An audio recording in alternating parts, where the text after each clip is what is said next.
안녕 여러분, 소희입니다. 오늘은 재테크 Q&A를 하는 날이에요. 호이소희 인스타그램 계정으로 질문을 굉장히 많이 받는 편이에요. 그래서 오늘은 그 질문들을 총정리해서 여러분들에게 정리하는 영상을 좀 드리면 좋을 것 같더라고요. 그래서 이제 거두절미하고 바로 시작하도록 하겠습니다. 첫 번째 질문은요. 소희님은 원화를 달러로 많이 바꿔두셨나요? 환전은 어떻게 하시는지 궁금합니다. 라는 질문인데요. 저는 애초에 원화가 거의 없습니다. 대부분의 달러로 다 소유를 하고 있고 거의 목돈이 생기자마자 항상 그걸 달러로 바꿔서 미국 주식을 매수하는 편이에요. 그리고 환전은 언제 하냐? 그것도 되게 많이 궁금해하실 텐데 저는 환전을 따로 생각하진 않습니다. 왜냐하면 환율이 오르는 속도보다 주가가 오르는 속도가 훨씬 빠르기 때문에 저는 환전할 때 타이밍을 딱히 재지 않는 편인 것 같고 그게 오히려 더 마음이 편해요. 그래서 여러분도 환전할 때 그냥 너무 오래 생각하지 마시고 그냥 내가 빨리 매수한 만큼 주가가 빨리 오르겠다라고 생각을 하시고 바로바로 환전을 하시는 걸 추천드릴게요. 그리고 두 번째 질문은요. 분당에 사시는 것 같은데 저도 분당 1주택자입니다. 장기적으로 갈아타기 하신다면 어디로 하고 싶으신가요? 라는 질문인데요. 참고로 저는 분당에 주택을 가지고 있지 않습니다. 저 같은 경우에는 부동산이 이제 수도권에 하나 그리고 지방에 하나 이렇게 가지고 있는데 막 엄청 저에게 유의미한 부동산은 아니에요. 왜냐면 지금 되게 많이 손해를 보고 있거든요. 그리고 지금 살고 있는 이 집은 분당이 맞긴 하지만 월세 집이고요. 저는 나중에 제가 가지고 있는 부동산 집을 다 팔아서 주식에 투자를 하거나 아니면 정말 똘똘한 한 채로 이사를 가고 싶다는 생각을 하고 있어요. 지금 같은 경우에는 시기가 대출도 많이 안 나오는 상황이고 그리고 주식 계좌가 이미 쑥쑥 자라고 있기 때문에 그 돈을 빼서 집을 한 채 마련하고 싶다 이런 생각은 딱히 안 들더라고요. 그래서 당분간은 이 분당에서 월세살이를 유지하고 제가 가지고 있는 부동산은 이제 세입자가 계속 사는 방식으로 유지하지 않을까 싶습니다. 세 번째는요. 재산을 많이 모으셨을 것 같은데 신혼집을 검소하기 시작하시는 이유가 있나요? 라는 질문인데요.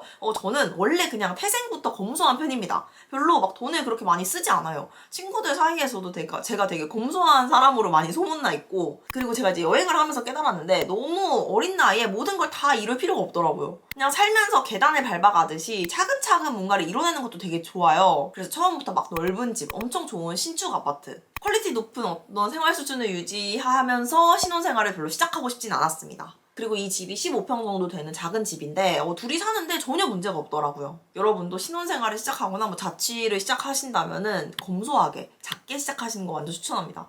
처음부터 좀 생활 수준을 높게 가져가 버리면은 눈만 높아져요. 다음 질문. 돈에 관심을 많이 갖게 된 계기가 궁금해요. 부모님 영향 때문인가요? 저는 부모님께 엄청난 경제 교육을 어렸을 때부터 받은 건 아닌 것 같아요. 물론 돈을 절약하고 아껴 써야 된다 이런 기본적인 경제관념에 대해서는 당연히 이제 교육을 받았지만 주식을 해야 된다, 재테크를 해야 된다 이런 것까지 막 교육을 받으면서까진 잘하진 않았거든요. 이건 약간 기질적인 것 같아요. 엄마가 어렸을 때 용돈 주면은 그거를 당연히 저축하고 내 통장에 있어야 된다. 그리고 내가 모아야 된다라는 생각을 꽤 어린 시절, 한 초등학생 때부터 그렇게 했던 것 같아요. 그래서 제가 이제 받은 용돈이나 세뱃돈 같은 거를 야금야금 모으는 거를 어릴 때부터 시작을 했고요. 통장에 돈이 마르면 되게 불안하다는 생각을 정말 어릴 적부터 했던 것 같습니다. 그래서 내 통장에는 일정 돈이 있어야 한다라는 생각을 한 초중딩 때부터 하기 시작하다 보니까 자연스럽게 경제관념이 갖춰진 것 같아요. 소희님은 S&P 500이랑 나스닥만 투자하시나요? 그리고 ISA로 모으시나요? 아니면 직투를 하시나요? 이런 질문인데요. 저는 이거 예전에도 밝혔던 것 같은데 저는 QLD랑 QQQ 이렇게 투자를 하고 있고 그리고 ISA도 하고 있고 직투도 하고 있습니다. 여러분들이 뭔가 정석적으로 시작을 하고 싶으시다면 1년에 2천만 원씩 그걸 5년 동안 총 1억 이거를 ISA로 투자를 하시는 걸 추천드리고요. 그 이후에 직투를 하는 게 이제 절세 측면에서는 가장 좋아요. 근데 저 같은 경우에는 ISA를 너무 늦게 알아서 직투를 먼저 시작을 했고 뒤늦게 ISA를 시작한 케이스입니다. 근데 직투나 ISA나 여러분들이 그냥 끌리시는 거 아무거나 시작하셔도 됩니다. 중요한 거는 그 계좌를 오랫동안 장기 투자하는 힘이라고 생각이 들어요. 그래서 ISA든 직투든 뭐라도 빨리 투자 시작하시는 걸 추천드리고요. 그리고 다음 질문은 경제권은 호이님, 소희님 누가 가져가시나요? 혹은 각자 관리하시나요? 라는 질문인데요.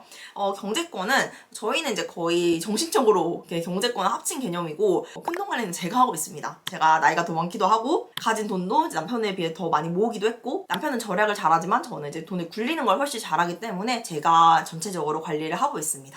그리고 다음 질문. 미국 주식을 적금처럼 적립식으로 월에 한 번에 일정 금액을 꾸준히 넣는 것도 좋을까요? 라는 질문인데 당연합니다. 여러분 이게 정석이에요. 요즘에는 주식 모으기 이런 거 굉장히 잘 돼 있잖아요. 토스 이런 거를 정말 쉽게 모을 수가 있어요. 그냥 일정 금액을 월에 적립식 매수하듯이 하는 게 정말 좋다고 생각이 들고 이거를 한 10년 유지를 하는 사람은 정말 몇 명 없다고 생각을 하는데 여러분들이 그런 사람이 된다면 나중에 정말 떼부자가 될 수 있을 거라고 생각을 합니다. 꼭 적립식 매수 꼭꼭꼭 하세요. 저도 지금 5년 넘게 유지를 하고 있어요. 다음 질문은요. 소희님은 미국 주식 꾸준히 구매하시는 것 같은데 한 달에 얼마씩이라는 기준을 두고 매달 구매하시나요? 상승장 때도 구매를 하시나요? 이 질문인데요.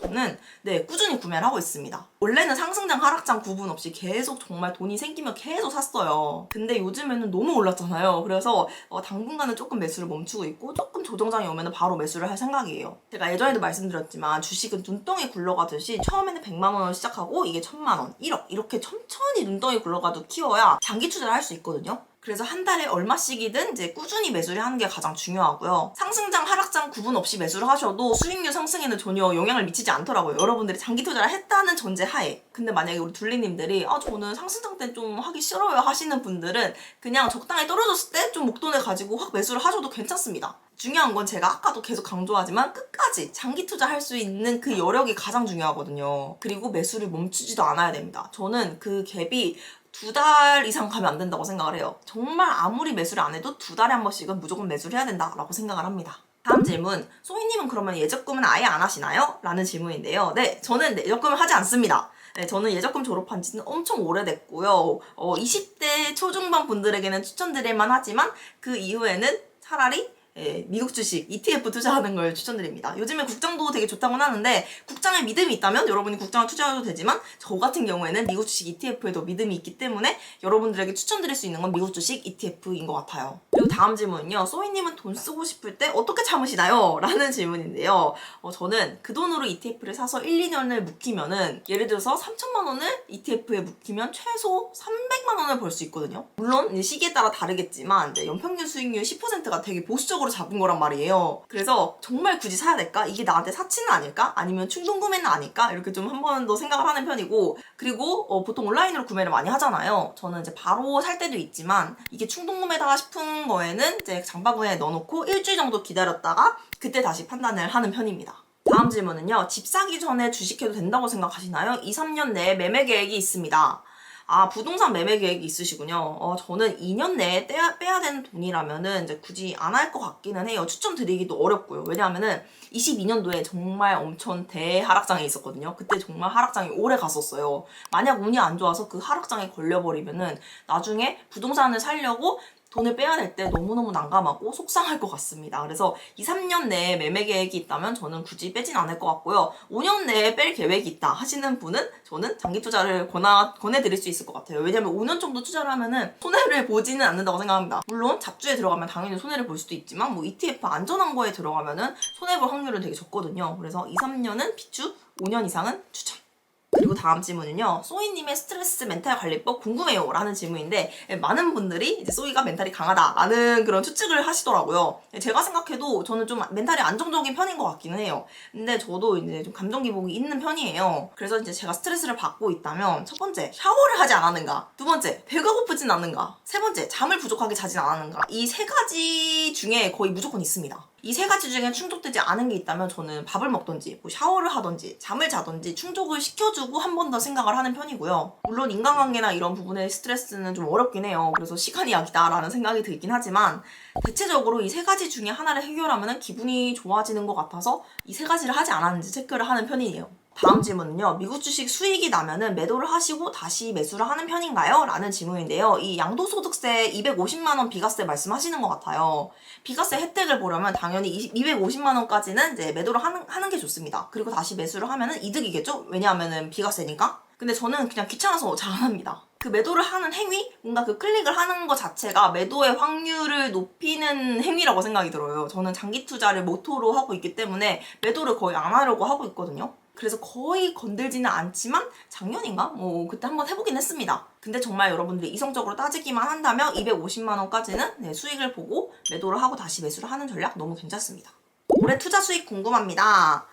이것도 많은 질문을 해주셨는데 저는 정확히 밝힐 수는 없어요. 근데 너무너무 운이 좋게도 저는 23년부터는 이제 연봉 이상의 수익을 이제 벌고 있는 것 같아요. 근데 여러분들 이거 너무 자랑처럼 듣지 마시고 여러분들도 저는 그렇게 돼야 된다고 생각을 해요. 저도 몇 년 전부터 연봉 이상의 수익을 벌고 있다 보니까 본업에 대해서 가끔 막 소홀히 하게 되고 저도 모르게 막 그런 게 생기긴 하더라고요. 그래도 이제 한켠에 마음의 안정감은 충분히 생긴 상태이고 그래서 굉장히 좋긴 합니다. 요 근래 몇 년이 굉장히 투자 상황이 좋았잖아요. 국장이든 뭐 미국 주식이든. 그래서 내년은 또 모르는 거거든요. 그리고 저는 수익을 확정하지 않았어요. 그냥 그 계좌의 숫자 상으로 그냥 올라가는 것 뿐이지 제가 매도를 하거나 뭐 수익을 확정 짓거나 하지는 않았기 때문에 그냥 폰에 불과한 수익이긴 합니다. 아무튼 그래도 꾸준히 우상향하고 있는 건 맞아요. 다음 질문은요. 소희님, 그럼 ISA 계좌도 해지 안 하시고 쭉 들고 가시나요? 라는 질문인데요. 네, 맞습니다.